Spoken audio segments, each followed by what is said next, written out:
Bismillahirrahmanirrahim. Alhamdulillahi rabbil alamin. Wassalatu wassalamu ala ashrafil anbiya'i wal mursalin wa ala alihi wa sahbihi wa man da'a bi da'watihi wastanna bi sunnatihi ila yaumiddin, amma ba'd.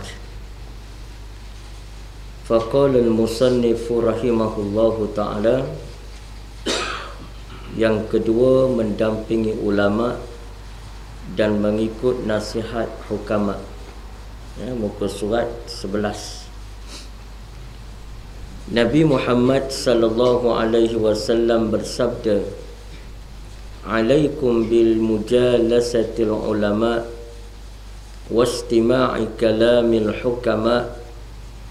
فإن الله تعالى يحيي القلب الميت بنور الحكمة كما يحيي الأرض الميتة بماء المطر." Artinya, hendaklah kalian bergaul dengan ulama dan mendengarkan ucapan hukama, kerana Allah Ta'ala menghidupkan semula hati yang mati dengan cahaya hikmah, sebagaimana dia menghidupkan tanah gersang dengan air hujan. Baik, kita sambung pengajian kita daripada kitab Munabbihat Al-Isti'dad li Yaumil Ma'ad, karangan daripada Syekh Ibn Hajar Al-Asqalani. Masuk kita pada hadis yang kedua, iaitu mendampingi ulama dan mengikut nasihat hukama. Pertama sekali, pengarang dibawa datang hadis Nabi, hadis daripada Nabi sallallahu alaihi wasallam. Nabi kata, "Alaikum bimujalasatil ulama." Hendaklah kamu berada dalam, duduk bergaul dalam majlis para ulama. Kerana ini di antara cara untuk menghidupkan hati manusia yang mati ialah ilmu. Ilmu ataupun disebut sebagai pengetahuan. Tanda Allah Subhanahu wa ta'ala memilih seseorang itu untuk menjadi manusia yang berkebajikan dan baik ialah Allah Ta'ala berikan dia faham dalam urusan agama. Man yuridillahu bihi khairan yufaqihu fiddin. Barang siapa yang Allah Ta'ala pilih dia nak jadi orang yang baik, orang yang khair, maka Allah Ta'ala fahamkan dia dalam urusan agama. Kerana agama ni yang menyelamatkan kita. Yang nak tentu kita ni jadi baik tak baik, agama lah. Bukan budaya, bukan civic, bukan moral. Yang menentukan kita ni jadi baik ke tak baik ialah agama. Kerana agama tu jadi celupan. Jadi kalau kita nak jadi baik, kita kena hidup secara beragama. Dan nak dapat agama ni, ilmunya daripada ulama. Jadi kena duduk bersama dengan para alim ulama. Belajarlah daripada para alim ulama. Kita belajar, kita mengaji, kita faham agama, maka dengan itu kita akan hidup dalam beragama. Sehingga dipanggil mutadayyin, orang yang hidup sebati dengan agama. Itu makna kena hidup sebati dengan agama.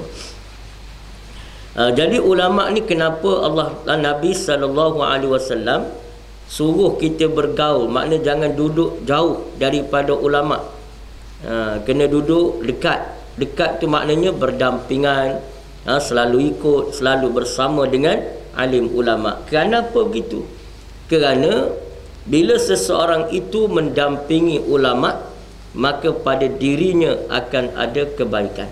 Sebab tu kata Nabi SAW, antara tanda seseorang itu bertuah ialah, Nabi kata, apabila ia dilingkungi oleh orang-orang yang salih.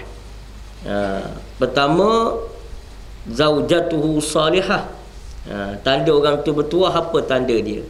Nabi kata ada 4. Arba'un min sa'adatil mar'i.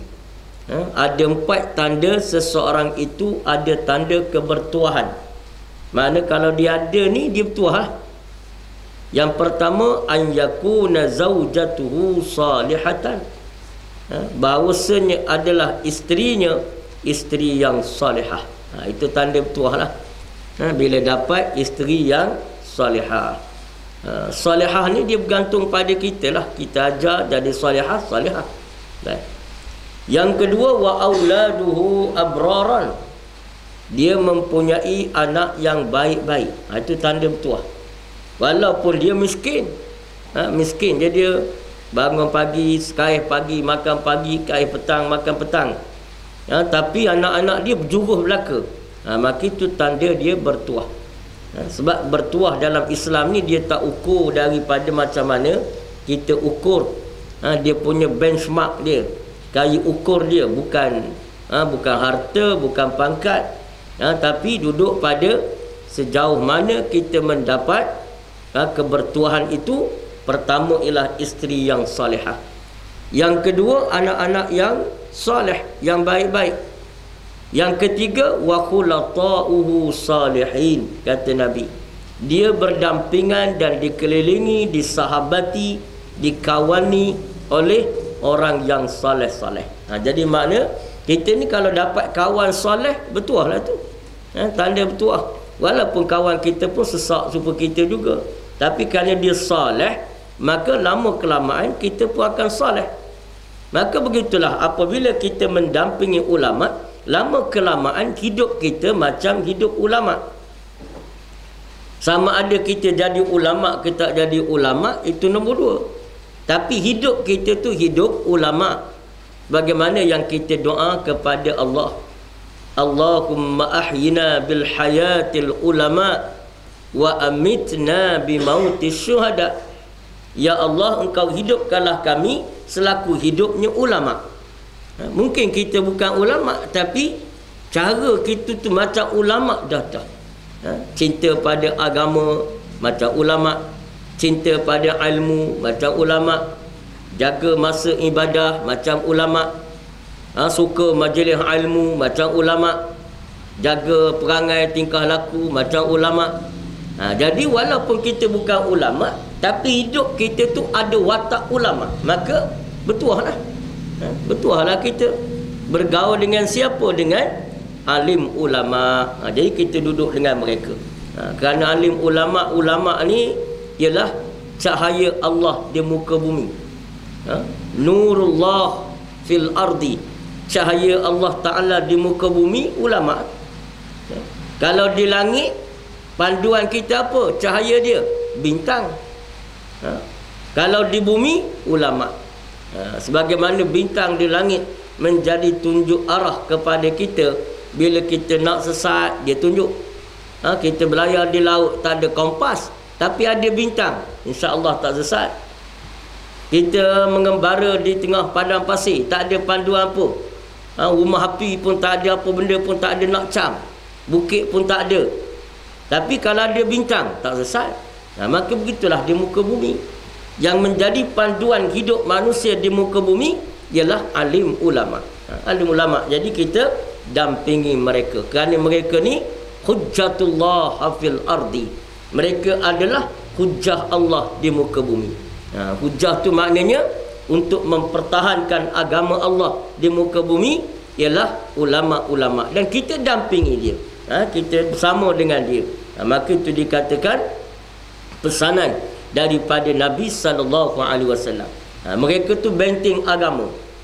Sebab tu musuh Islam, dia nak serang Islam ni, diserang ulama dulu. Itu musuh agama.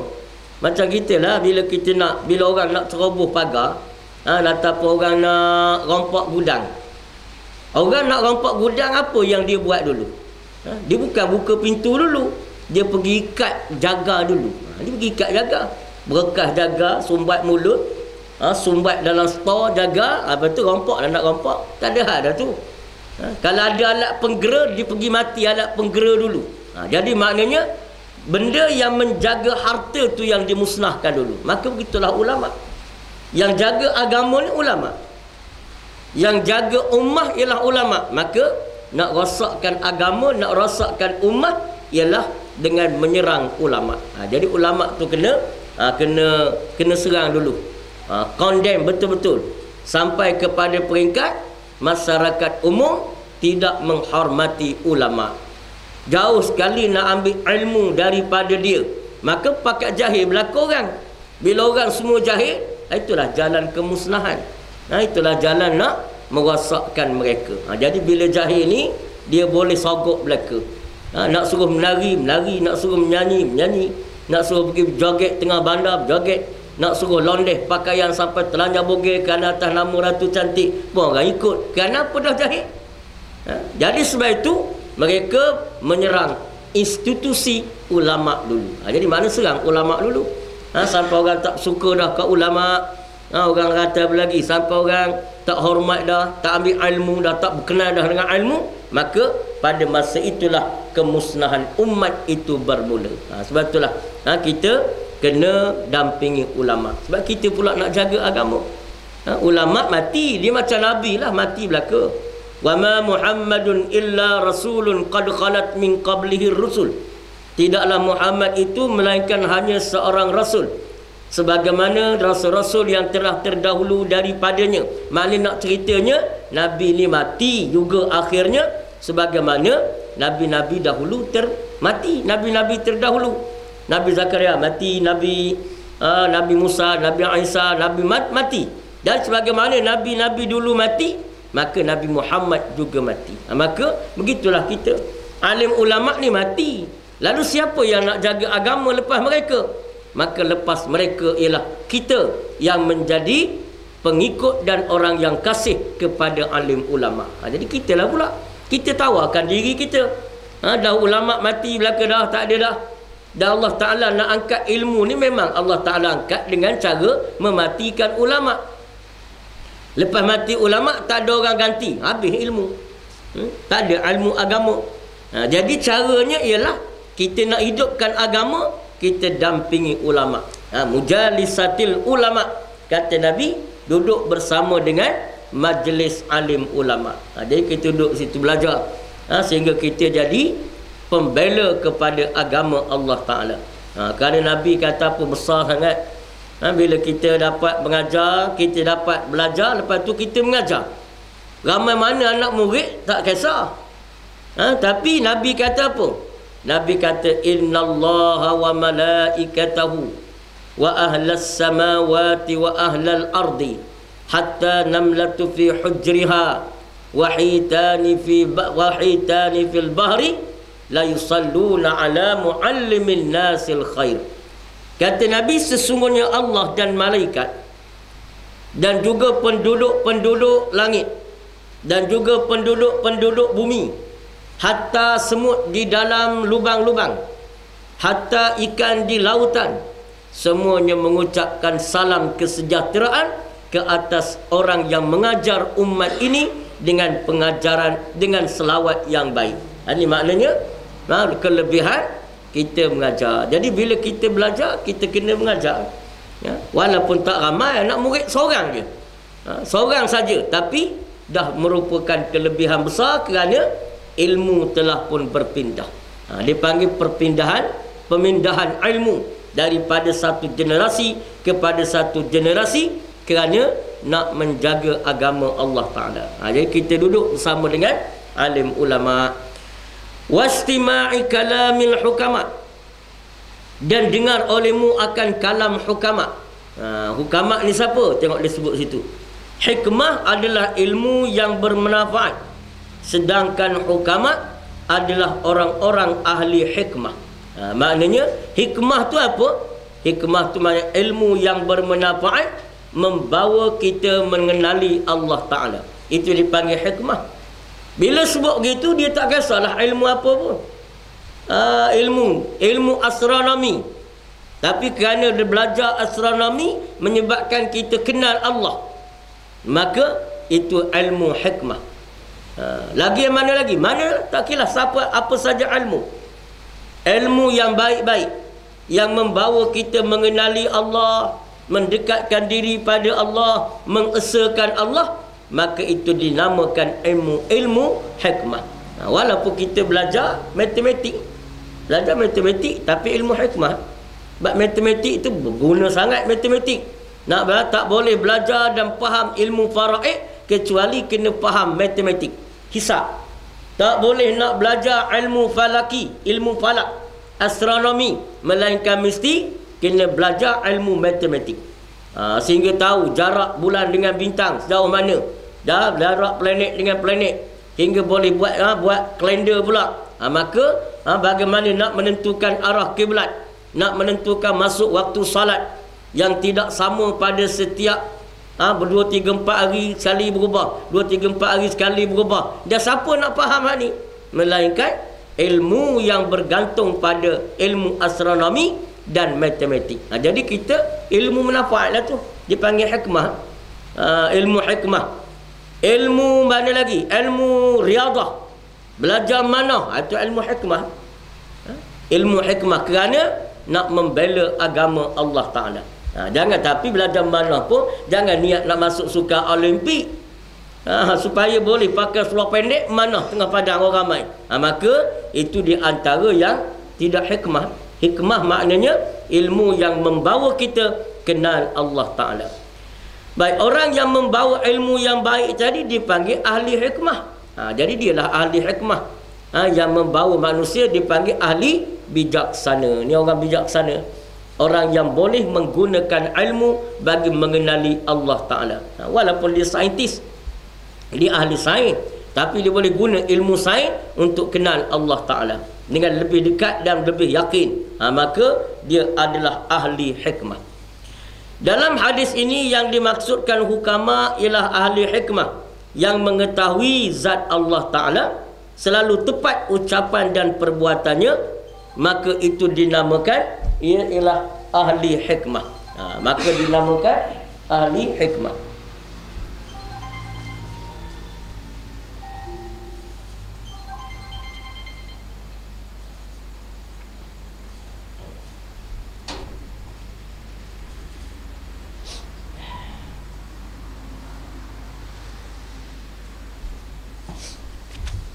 Maka mereka dinamakan sebagai ahli hikmah.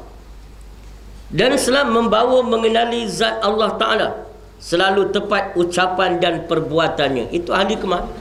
Benda yang dia cakap dengan benda yang dia buat sama, maka dia adalah ahlul hikmah. Mana orang yang bijak, mana hidup cara beragama. Apa yang dia cakap, itulah dia buat. Cara hidup dia, tingkah laku dia, perbuatan dia, sebagainya. Sedangkan ulama adalah orang alim yang mengamalkan ilmu dia. Ini definisi yang dibuat oleh antaranya ialah Imam Al-Ghazali. Ulama tu apa? Ulama tu orang berilmu, lepas tu beramal dengan ilmu dia. Ulama. Kalau dia berilmu tapi tak beramal dengan ilmu dia, tak panggil ulama tu. Itu dipanggil ahli ilmu je. Orang ahli ilmu saja. Yang alim begitu saja, tapi bukan ulama. Ulama ni maknanya orang yang berilmu dan beramal dengan ilmu dia. Kata Hasan Al-Basri, berilmu dan bertakwa, itu ulama. Amal tu memang dah hadir dalam ilmu dah, tak payah bincang dah tu. Tambah satu lagi, iaitu takwa. Kerana ada orang berilmu, beramal, tapi tak erti takut pada Allah Ta'ala. Tengok amal jangan kira lah, dengan zikir, dengan suluk. Tu pergi cari tempat suluk tu di Negeri Sembilan. Siap dengan suluk 40 hari tak balik, tapi tidak takut kepada Allah Ta'ala. Maka tak jadi juga. Itu tidak dipanggil ulama. Jadi ulama ni orang yang mendalam ilmu dia tentang agama, beramal dengannya dan bertakwa pula kepada Allah Ta'ala. Itu mana ulama. Yang asalnya ulama ni perkataan alimun, ulama jamak, asalnya perkataan jamak nak menunjukkan orang alim yang ramai orang alim, ulama. Tapi kemudian dibawa ke atas diri seorang. Maknanya diri seorang saja, tapi panggil ulama juga. Kenapa? Kerana dia banyak ilmu, sebagaimana menepati ramai alim-alim dalam diri dia. Makna asalnya ramai orang alim, ulama tu jamak bagi kalimah alimun, orang yang alim. Tapi kerana atas seorang tu banyak ilmu, maka dia dipanggil ulama. Kerana dia meliputi bidang-bidang penting dalam Islam dikuasai oleh dia. Jadi sebab tu kita kena belajar, kena jaga ilmu agama. Tak ada sekolah, kena buat sekolah agama. Tak ada pusat pengajian, kena pakat buat. Kenapa? Kerana nak jaga agama. Jaga agama ni dengan ilmu, dengan semangat. Tak boleh nak jaga sangat agama. Semangat ni biasalah dimari sekaligus semangat, lepas tu habis. Semangat, nama dah semangat. Benda yang bersifat turun naik. Masa semangat, jangan kira lepas asar sembahyang sunat lagi. Masa semangat, lepas subuh sembahyang sunat, lepas subuh. Tapi mari tak semangat, 3 bulan tak sembahyang. Jadi sebab tu kita nak atas ilmu. Jadi nak ilmu telah kita perlu kepada pengasuhan melalui secara khusus.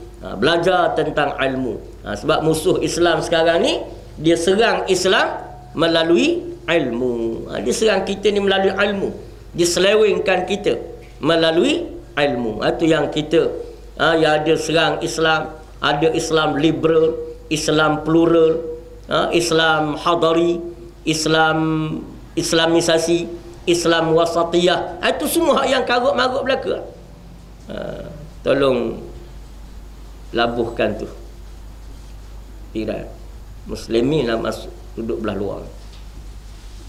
Jangan pelabuh macam duduk dalam tu. Baik, jadi kena kita menghadapi dia lah. Kita kena hadapi. Bagaimana nak menghadapi tu kalau kita tak belajar? Jadi kita kena belajar. Kena belajar bagaimana menghadapi serangan-serangan tadi. Sekarang ni banyak serang. Dia tahu dah kalau ajak orang Islam masuk Buddha, ada tak orang nak masuk? Mari tuan-tuan semua kita pakat masuk Buddha. Ni tok guru kita, dia pun air seorang tok Sami duduk depan. Pakai cawat putih, perut buncit, lepas tu ada 3 line yang tak ada air. Siapa nak ikut agaknya? Tak ada siapa nak ikut. Tuan-tuan semua, mari kita masuk Hindu.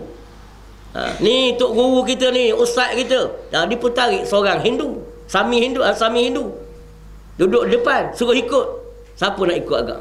Tak ada. Dia tak ajak. Kalau ajak atas nama agak, atas nama lain, orang Islam payah nak ikut. Payah nak ikut. Ajak masuk Buddha, payah. Ajak masuk Hindu, payah. Dia kata apa? Aku malas masuk Hindu sebab tak lalu nak makan biawak. Jadi mana tak lalu? Tapi kalau bawa atas nama Islam, pakat berambai. Ni satu ajaran baru, mengkaji semula Al-Quran di atas nama Islam liberal. Ramai pakat masuk. Pakat masuk. Hak yang mengaji pun masuk juga. Hak yang belajar tinggi pun masuk juga. Ini kita sedang membawa pendekatan yang lebih menepati kehendak Islam, iaitu Islam wasatiyah, pertengahan. Mari pakat masuk. Berambat pula masuk Islam wasatiyah. Ceramah sana Islam wasatiyah. Ustaz pun ceramah Islam wasatiyah. Dia tak tahu, dia kena tipu. Jadi kerana apa? Kerana tidak belajar tentangnya. Sebab tu kita kena mengaji. Belajar ni nak mempertahankan agama lah, kena jaga. Tak ada sekolah, wajib buat sekolah. Tak ada pusat pendidikan, kena pakat buat. Kena bangun. Kerajaan tak bantu, kita pakat buat. Tujuan apa? Tujuan nak jaga agama Allah. Jangan sewenang-wenangnya musuh Islam menyerang Islam melalui ulum, iaitu melalui ilmu. Jadi kita bertahan. Batu kena pertahankan. Itu dikatakan duduk bersama dengan alim ulama.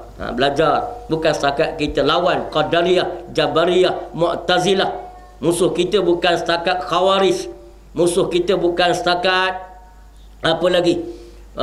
Bukan setakat orang kafir. Bukan setakat golongan-golongan Qadianiyah. Bukan setakat Brindwiliyah.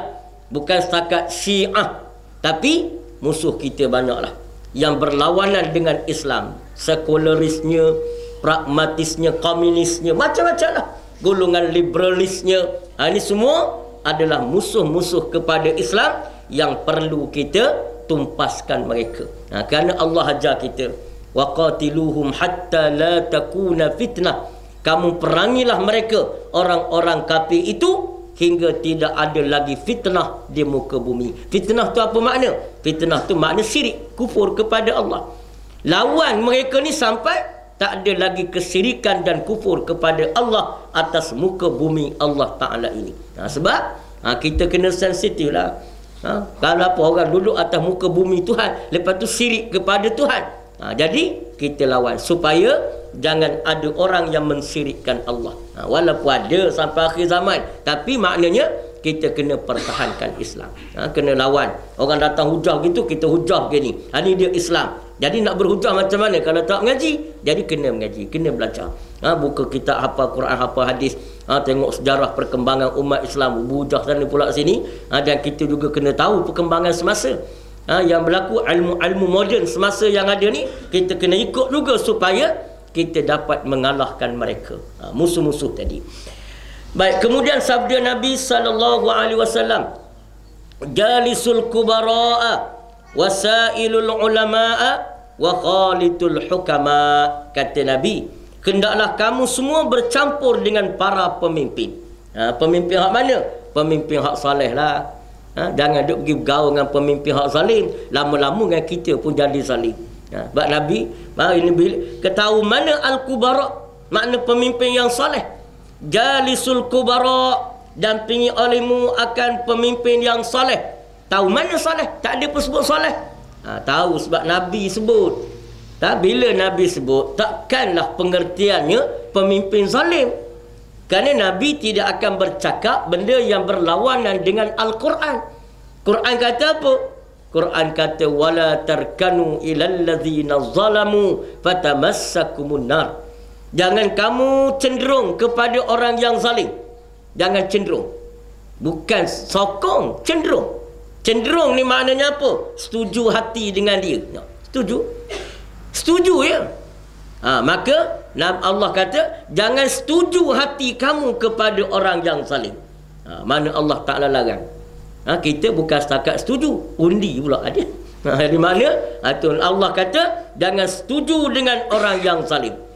Kenapa? Fa tu dipanggil fa sababiyah. Maka dengan sebab kamu setuju pada orang yang zalim, fatamassakumun nar, kamu akan disentuh oleh api neraka. Jadi maknanya itu larangan Quran. Jangan dekat dengan orang zalim, tak kira dia ketua kita ke siapa, ke pemimpin ke siapa. Datang hadis Nabi, Nabi suruh bergaul dengan pembesar, dengan pemimpin. Maka mafhum daripadanya, maksud Nabi itu ialah pemimpin yang adil. Jadi kita berkawan dengan pemimpin yang adil. Duduk dekat dengan pemimpin adil, tujuan apa? Untuk menolong mereka, bantu. Ahli-ahli pemimpin-pemimpin yang adil, wakil rakyat yang baik-baik, yang adil, yang saleh-saleh, kita tolong dia. Kenapa? Kerana mereka itu hujah juga, hujah Allah di muka bumi. Sebab kalau pemimpin baik, ulama baik, baik semua orang. Tapi kalau pemimpin jahat, walaupun ulama baik, orang akan jadi jahat juga akhirnya. Baik, pemimpin jahat, ulama baik, menang tak ulama? Tak menang ulama. Ulama, sejarah dah bukti dah pada kita, selagi pemimpin tak baik, walaupun ulama tu soleh, rakyat tak selamat. Rakyat tak selamat. Sebab bila pemimpin lawan pemimpin yang zalim, lawan dengan ulama yang soleh, dia akan kalah ulama. Dia akan kalah. Dia penjara, dia tangkap, dia bunuh, macam-macam lah. Jadi maknanya akhirnya umat disesatkan juga oleh pemimpin yang zalim. Jadi nak ajar kita apa? Nak ajar kita, apabila jadi ulama, kena berusaha agar pemimpin menjadi soleh. Artinya kita jadi ulama nak selamatkan orang ramai tak? Kita nak selamatkan umat. Sebab tu kita jadi ulama. Tapi kalau kita seorang, kalau kita je jadi ulama untuk menyelamatkan umat, kita tak berusaha untuk menjadikan pemimpin tu soleh, umat tak selamat juga lagi. Sebab kuasa pemimpinnya besar. Ulama cuma duk cakap. Ulama jangan buat kerja haram, ulama kata. Pemimpin melalui TV, pakat datanglah ke padang MPK, kita adakan suah heboh. Ramai tak pergi. Ramai siap dengan diberi lesen dengan kemudahan. Kalau payah nak pergi, kita sediakan bas percuma. Bermula pukul 8 pagi sampai 10 malam. Ulama boleh sekat? Tak boleh sekat pada khutbah ialah ulama. Khutbah sampai patah tongkat-tongkat tak jadi lagi. Kenapa? Kerana pemimpin zalim. Jadi sebab nak ajar apa? Nak ajar kepada alim ulama, kalau nak selamatkan umat, jangan sekadar kamu saja soleh, tapi kena berusaha bagaimana nak menjadikan pemimpin juga soleh. Jadi kena berdakwah belaka. Mengajar umat pun ya, mengajar pemerintah pun ya. Jadi kita kena ajar dua-dua sekali. Umat, kita ajar umat. Didik umat. Pemerintah, kena tegur pemerintah. Kena beritahu dia bahawa dia salah. Maka itu cara didikan. Jadi makna jangan duk warak kita seorang, umat tidak akan selamat juga kalau pemimpin itu zalim. Jadi maksud Nabi kata duduk dengan pemimpin ni, pemimpin yang saleh. Duduklah dekat dengan dia. Sebab bila digabungkan ulama yang baik dengan pemimpin yang saleh, itulah zaman keemasan Islam. Itu dipanggil golden age. Maknanya zaman kecemerlangan umat Islam. Tapi lepas pada tu rosak. Kalau lah umat nak pula pemimpin jahat, ulama pun jahat. Habis hagu biru selalu.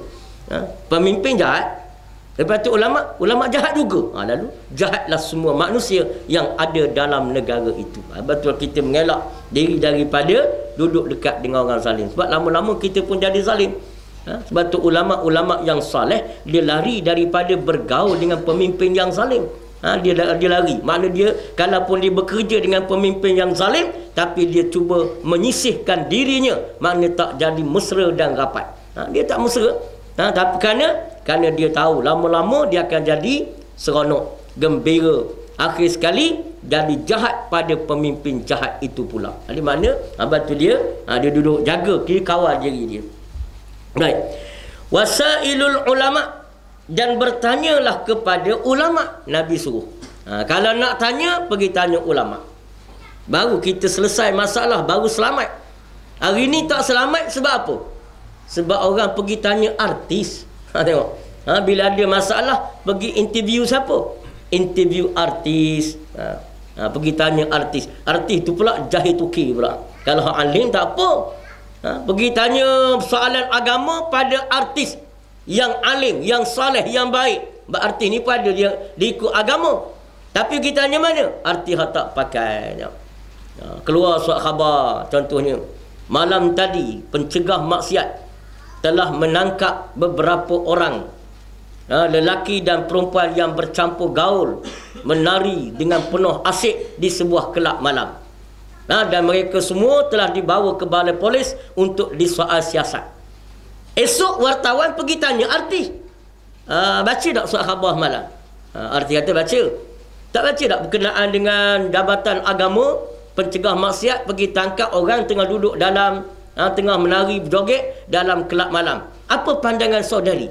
Oh, dia kata pada pandangan saya tak betul tindakan itu. Kenapa? Itu hak mereka untuk menari ataupun telanjang bogem. Ini panggil apa? Dia panggil jahil, sesat barat, dia panggil tu. Jadi artis pergi tanya mana? Apa ni wartawan? Pergi tanya artis. Artis pun kata tak sesuai menangkap mereka begitu. Kenapa? Kerana itu hak asasi mereka. Ucapan artis itu pula masuk dalam TV pula. Orang ramai pun dengar. Orang jahil kampung-kampung pula kata apa? Oh, sungguh tak boleh buat begitu. Malu kau orang tak boleh. Islam larang kita malu kau orang. Jadi akhir sekali sesat sebuah kampung pula. Jadi itu dikatakan apa? Nak tanya, tanya alim ulama. Tapi sekarang pergi tanya apa? Pergi tanya siapa? Pergi tanya artis. Tengok. Mana dia nak tahu ni? Perkara agama. Perkara agama tak boleh tanya pada orang jahil. Kalau kita tahu seorang tu jahil agama, kita tahu dah dia jahil. Memang jahil sungguh. Kita nak tanya. Bertanya itu sudah haram. Haram pergi bertanya. Sekarang pakat tanya. Lagi jahil lagi orang tanya. Kena dengan agama.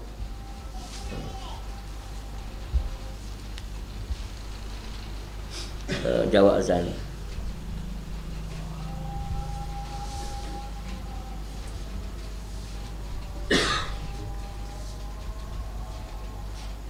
Allahu Akbar.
أن محمد رسول الله.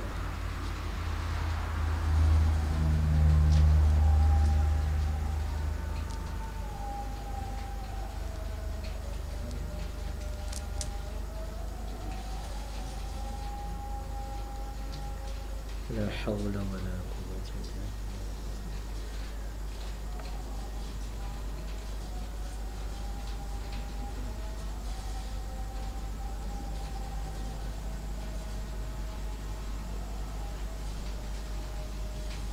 لا حول ولا قوة إلا بالله. لا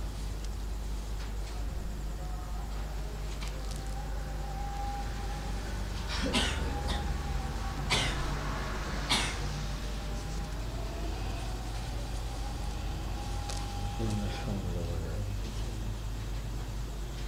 ولا قوة.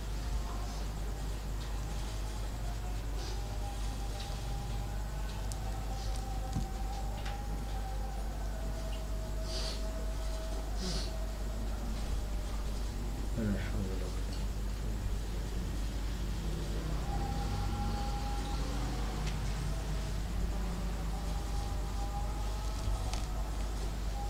الله أكبر الله.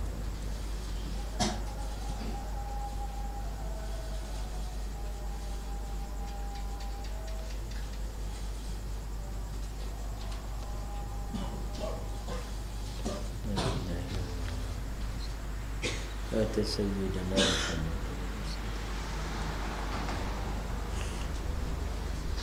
بسم الله الرحمن الرحيم.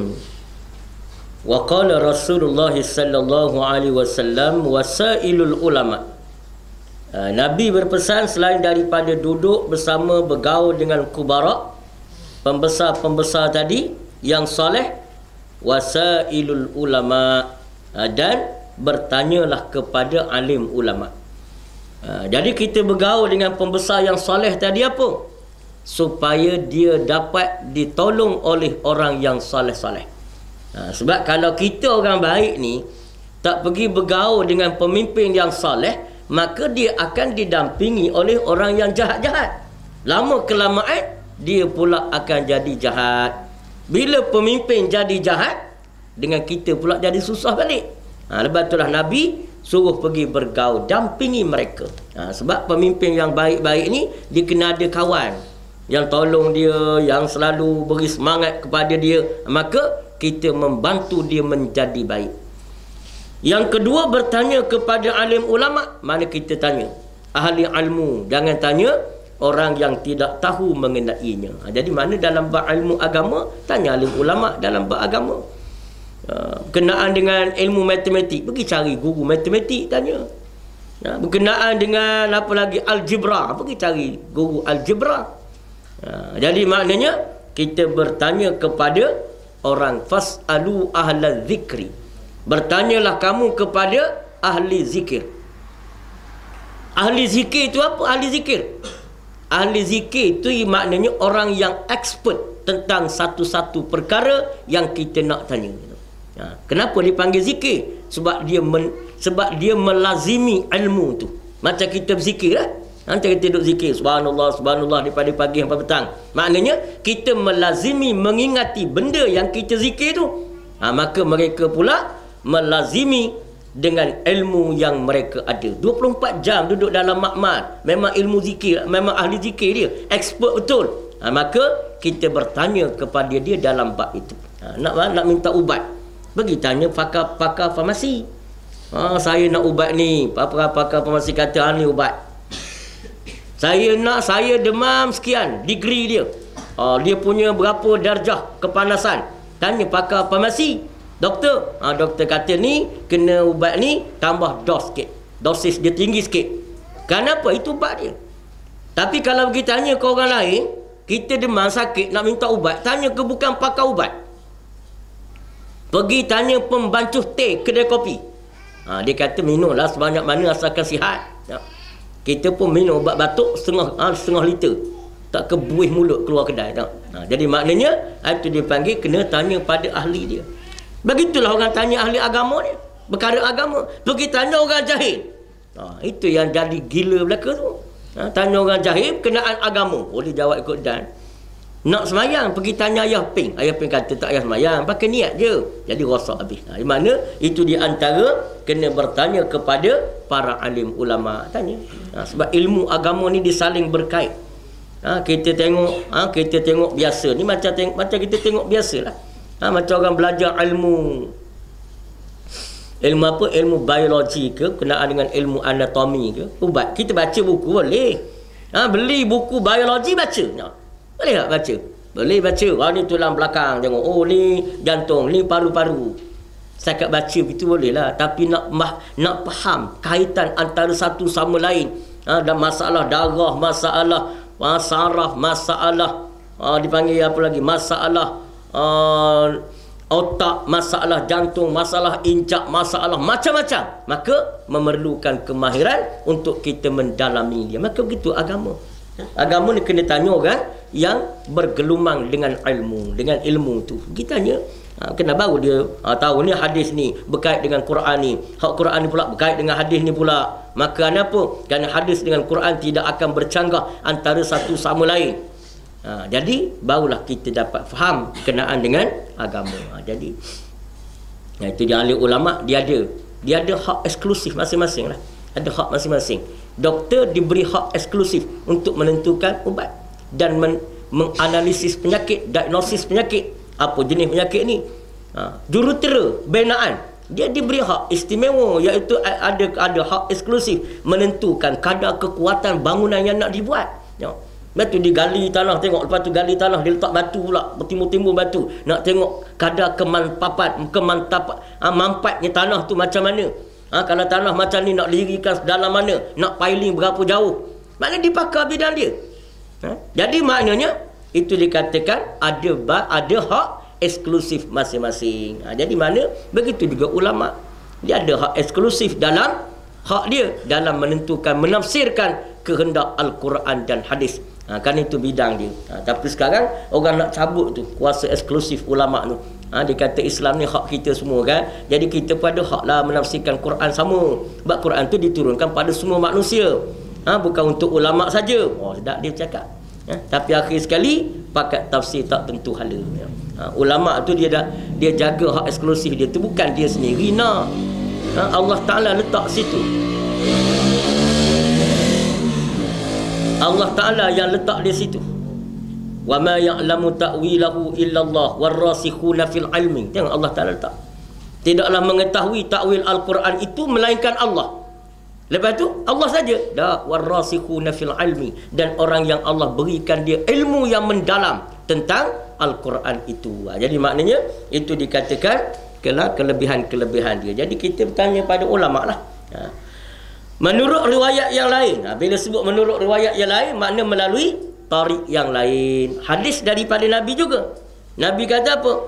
Jalisil ulama, bergaullah kamu dengan ulama, wasahibil hukama, bersahabatlah dengan hukama, wa khalitil kubara, dan bercampurlah dengan pembesar-pembesar. Jadi maknanya itu di antara tiga golongan yang perlu kita dampingi. Dampingi siapa? Ulama yang baik-baik, hukama yang ilmu dia mendalam, dan pemimpin yang saleh-saleh dan baik-baik. Bukan kata Islam ni larang langsung kita berkawan dengan pemimpin, dah. Walaupun ada hadis melarang ulama jangan bercampur dengan sultan, maknanya dengan pemerintah. Tapi tengok keadaan pemerintahnya macam mana. pemerintah seumpama Omar bin Abdul Aziz, itu kita kena pakat tolonglah kita sebagai ulama, sebagai rakyat. Kenapa? Memperkukuhkan kedudukannya sebagai pemimpin yang soleh. Jadi mana? Tolong dia. Baik. Ulama dalam pengertian ini terbahagi 3. Ulama. Ini kita baca lagi. Ulama dalam pengertian ini terbahagi 3. Yang pertama ulama, iaitu orang yang alim tentang hukum-hukum Allah. Mereka berhak memberikan fatwa. Ini mana yang alim tentang hukum-hukum Allah. Mana dia berhaklah beri fatwa. Dia dah faham Quran, dia boleh istimbat hukum daripada Quran. Apa makna istimbat hukum? Makna membuat rumusan hukum daripada Al-Quran. Sebab Quran tu bahan mentah. Ayat apa ni, hukum mentah dia. Mana? Bagaimana nak menggabungkan dia? Maka gabungan daripada Quran, hadis. Maka ulama pun ijma', maka mengeluarkan fatwa. Jadi maknanya satu-satu hukum. Hukum satu-satu hukum yang ada di dalam Al-Quran. Yang mahir tentang Quran lah. Perkara apa yang mahir tentang Quran? Nombor 1 di antaranya memahami bahasa Al-Quran. Bahasa Arab tu dia kena mahir. Lepas tu kita nak tafsir, nak faham Quran, nombor 1 di antara yang pertama kena kuasai bahasa Arab. Kalau Arab pun duk main anak hantar ya, lepas tu nak terjemah Quran, nak tafsir Quran, saya dia tu anak hantar, itu pun anak ada korang, hantar ada ke dia. Itu dia. Lepas tu ada rupa nak terjemah Quran, tak payah dah. Mengaji Arab dulu. Duduk mengaji Arab, faham dulu selok-belok dia. Tentang balaghatul ayat, balaghah ayat. Mana dia ayat yang boleh dikait dengan ilmu ma'ani, dengan ilmu badek, dengan ilmu bayan. Mana dia ayat yang boleh dikait dengan ilmu isti'arah, yang boleh dikait dengan macam-macam ilmu. Mana dia lafaz yang dikatakan sarih, mana dia lafaz yang dikatakan kinayah. Lepas tu pergi pula pada ulumul Quran. Mana dia nasikh, mana dia mansukh, mana dia ayat yang permulaan, mana dia ayat akhir, mana dia ayat musim perang, mana ayat masa damai, mana ayat masa sejuk, mana ayat yang diturun musim panas. Semua tu kena faham. Supaya apa? Sebab benda tu semua ada kaitan dalam kita nak meletakkan satu hukum. Jadi makna nak meletakkan satu hukum. Jadi macam tu lah. Macam hakim lah. Hakim nak letak hukum, dia kena kaji banyak perkara. Tak boleh lah misalnya satu orang saksi, pendakwa kata tuan hakim, hukum dia ni sebab dia telah skodeng isteri saya contohnya. Depan hakim kata mana? Depan saya. Dia duduk renung isteri saya. Tanya pula saksi, ada saksi? Ada. Berapa orang? 10 orang saksi. Saksi pun kata ya. Daripada mula duduk tunggu bas kat bus stop ni tadi, dia duduk tengok je ke bini orang ni. Jadi hukum dia, wahai tuan hakim. Hakim boleh hukum tu? Tak boleh. Kaji dulu. Itu dipanggil mengkaji. Kaji punca-punca dia. Tanya pula pada yang didakwa, ya ke kamu sekolah dia? Dia kata tak tuan hakim. Dah tu semua orang nampak kamu renung ke tu. Lah tuan hakim, saya ni juling tuan hakim. Baru tahu. Jadi mana itu benda yang kita nak tengok berdasarkan pada hukum-hukum tadi. Berdasarkan pada hukum-hukum tadi. Baik. Jadi mana alim ulama ni dia mahir tentang ilmu, maka dia fatwa. Hukama iaitu orang yang mengetahui zat Allah sahaja.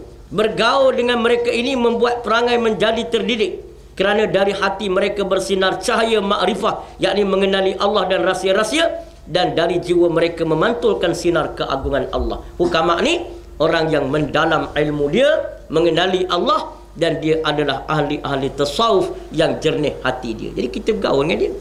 Gaul dengan ahli-ahli tasawuf yang bijak pandai tentang agama ni. Walaupun dia sendiri tidak sedalam ulama tadi pengetahuan dia, tapi dia sangat mengenali Allah. Dalam fardu ain dia lepas dah. Maknanya tapi dia juga mengenali Allah. Rahsia-rahsia agama ada pada dia. Itu mana dikatakan orang yang hukama. Kita bergaul dengan dia.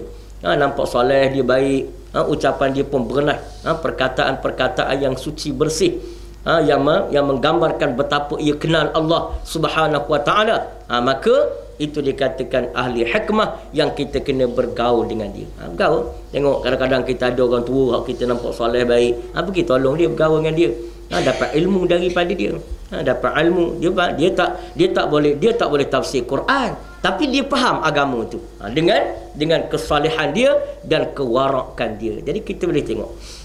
Ketiga, kubara, iaitu orang yang diberi anugerah kepadanya. Ini orang kubara. Ini kata penafsiran setengah ulama lah. Mana kubara, orang yang diberikan anugerah yang besar-besar, anugerah kepimpinan, anugerah macam-macam lah pada dia, maka kita dampingilah mereka, supaya mereka itu terjamin dari segi menjaga agama dan hal ehwal hukum Allah Ta'ala. Bergaul akrab dengan ahli Allah akan mendatangkan tingkah laku yang baik. Ahli Allah ni siapa? Iaitu yang disebut dalam istilah tasawuf ahlillah. Ahlillah ni siapa? Orang yang sentiasa berdampingan dengan Allah. Ahli ni asalnya keluarga, family lah, keluarga itu dipanggil ahli. Isteri kita ahli kita, anak kita dipanggil ahli kita. Jadi bahasa ahli itu apa? Ahli itu bahasa Arab. Bahasa Arab. Allahumma sallim alaina wa sallim ala ahlina. Ya Allah, sejahterakanlah ke atas kami dan ahli kami. Ahli itu mana? Orang yang rapat dengan kita lah, keluarga kita. Bawa kepada bahasa Melayu, dipanggil ahli. Ahli kelab, ahli parti, sebagainya. Kenapa? Melayu dia tak ada bahasa banyak sangat. Melayu bahasa bangsa yang sangat miskin bahasa dia. Kita ni pinjam banyak bahasa orang. Pinjam bahasa Arab, pinjam bahasa Inggeris, lepas tu jadi bahasa Melayu, lepas tu accent lebih pada orang lain. Itu pelik dia. Pinjam bahasa Inggeris, accent pada Inggeris pula. Pinjam bahasa Arab, accent lebih pada Arab. Sedangkan kita kurang bahasa. Bahasa kita, kalimat kita tak banyak. Cakap Melayu pun campur aduk habis. Dia kata tanah keras tu Kelantan panggil tanah apa? Tanah keras. Dia panggil tanah core. Core tu bahasa Inggeris tu. Core, trust. Mana benda hak jadi, macam dalam bumi kita ni ada core dia. Core, itu mana? Hardcore, itu lagi keras tu. Itu maknanya Melayu dia pinjam bahasa core tu dia. Tanah core dia panggil hak tu. Kelantan pula dipanggil buah kundang, dipanggil buah apa? Buah star. Star tu makna bintang kan. Bila buah kundang tu masak, dia kuning, macam bintang. Jadi buah star dia. Buah bintang. Nak pergi mana tu? Nak pergi backwah. Backwah tu kena pergi lah. Big work, kerja besar dia. Itu maknanya Melayu. Dia tak ada arah dalam Melayu. Gitulah dia. Jadi maknanya bergaullah kita akan mendatangkan tingkah laku yang baik. Gaul dengan ahli-ahli yang soleh. Dengan orang soleh, maka kita akan jadi baik. Sebab itulah nak kenal satu orang tu, kenallah kawan dia siapa. Sebab tu kita kena jaga benar kawan ni. Kawan ni dia akan mempengaruhi kita secara tak sedar. Kita rasa okey lagi, tapi kita dah pengaruh dah. Tingkah laku dia, perkataan dia, perbuatan dia. Jadi sebab tu sebaik-baik berkawanlah dengan orang yang soleh-soleh. Supaya apa? Bila walaupun dia tak tegur kita, tapi perbuatan dia tu macam menegur kita. Dia tak tegur kita. Dia tak nasihat kita. Dia senyap je sebab dia malu nak nasihat kita. Tapi kesolehan dia itu memalukan kita, menyebabkan kita pun berubah. Itu dia. Jadi itu dikatakan orang soleh yang baik-baik. Di antara sahabat Nabi yang warak ni ialah Sayyidina Uthman. Sayyidina Uthman ni di antara sahabat yang terkenal dengan warak dia. Warak. Satu hari pernah Nabi duduk dengan para sahabat, lutut Nabi terselak. Terselak sikit lutut Nabi. Lalu masuk Abu Bakar datang. Nabi tak tutup lutut dia. Datang Umar tak tutup. Nabi tak tutup lutut dia. Datang Ali, Nabi tak tutup. Tapi bila masuk beri salam dia Uthman, Nabi pun menutup lutut dia. Sahabat pun kemudian tanya, "Ya Rasulullah, tadi kami nampak pada lutut kamu terselak. Umar, Ali awal akan masuk, kamu okey lagi tak tutup. Umar masuk, kamu tak tutup. Ali masuk, tak tutup. Tapi bila Uthman masuk, kenapa kamu tutup?" Maka Nabi kata, "Bagaimana aku tidak merasa malu kepada orang yang disegani oleh para malaikat di langit." Ini maknanya nak tunjuk waraknya Sayyidina Uthman ni sampai malaikat pun malu ke dia. Malaikat pun malu. Itu nak menunjukkan bagaimana kebaikan dia. Itulah bergaul dengan orang baik-baik. Hal ini disebabkan mengambil manfaat dengan pengawasan secara terus. Dengan bercampur itu lebih baik daripada dengan lisan. Jadi sebab tu kita kena bergaul dengan orang soleh. Dengan jalisil ulama, duduk bersama ulama tadi. Hak kita duduk dalam majlis ilmu bersama dia tu dapat ilmu. Tapi bila kita bergaul, kita mendapat didikan akhlak. Kita dapat didikan akhlak. Hak yang ilmu. Sebab itulah Islam ni, ilmu Islam dia tak berhenti setakat ilmu. Sebab tu dalam konsep pendidikan Islam dia panggil at-tarbiyatu wat ta'lim. Tarbiyah dan pendidikan. Tarbiyah tu makna pengasuhan dan ilmu. Pengasuhan dan ilmu. Berbeza dengan konsep pendidikan yang bukan Islam, dia sekadar ilmu. Sekadar ilmu, beri ilmu. Habis. Beri ilmu. Lepas tu lecturer pun balik. Pelajar universiti kan. Lecturer balik tak ambil tahu dah. Pelajar dia jadi apa malam tu nak pergi ke mana, tak kisah dah. Itu guru SEP pula jaga hak tu. Hak tu bahagian jaga pula jaga. Guru tadi tak tahu dah. Tapi dalam Islam tidak. Dalam Islam dia ada at-tarbiyatu wat ta'lim. Sebab itulah konsep pendidikan Islam, guru bercampur, murid bercampur dengan guru, guru bercampur dengan murid dia. Sebab tu kita buat kompleks. Kompleks tu penting. Kompleks guru duduk dalam tu. Maknanya pelajar salat sama guru, guru salat sama pelajar. Pelajar wirid sama guru, guru wirid sama pelajar. Jadi dia boleh tahu. Dia boleh tahu itu pengasuhan. Jadi mana itulah dia Islam. Konsep pendidikan Islam bukan setakat ilmu, tetapi ialah pengasuhan dan pendidikan. Itu dipanggil at-tarbiyatu wat ta'lim. Jadi seorang yang pengawasannya bermanfaat kepadamu, nescaya bermanfaat pula ucapannya bagimu. Sebaliknya, jika pengawasannya tidak bermanfaat, maka tidak bermanfaat pula ucapannya. Jadi maknanya, cara kita nak mengambil ucapan yang baik ialah daripada pengasuhan yang baik. Mana dia asuh kita, didik, supaya kita jadi orang yang baik-baik. Macam kita tengok Khidir dengan Nabi Musa dah. Nabi tak cakap banyak Nabi Khidir, tapi didik dengan apa tu? Nabi Musa ikut Nabi Khidir, itu dipanggil pendidikan lisan. Hak dipanggil pendidikan al-hal. Al-ilmu bil-hal afdalu min ilmin bil-lisan. Mana? Kalau kita tengok di antaranya disebut oleh ulama, dia kata apa ni? Dia kata lisanul hal afdalu min lisanil maqal. Lidah perkataan, lidah perbuatan lebih afdal daripada lidah perkataan. Jadi maknanya kita asuh dengan perbuatan tu lebih berkesan. Lebih berkesan berbanding sekadar bercakap saja. Bercakap banyak, start masuk kelas wallahu a'lam, keluar tu.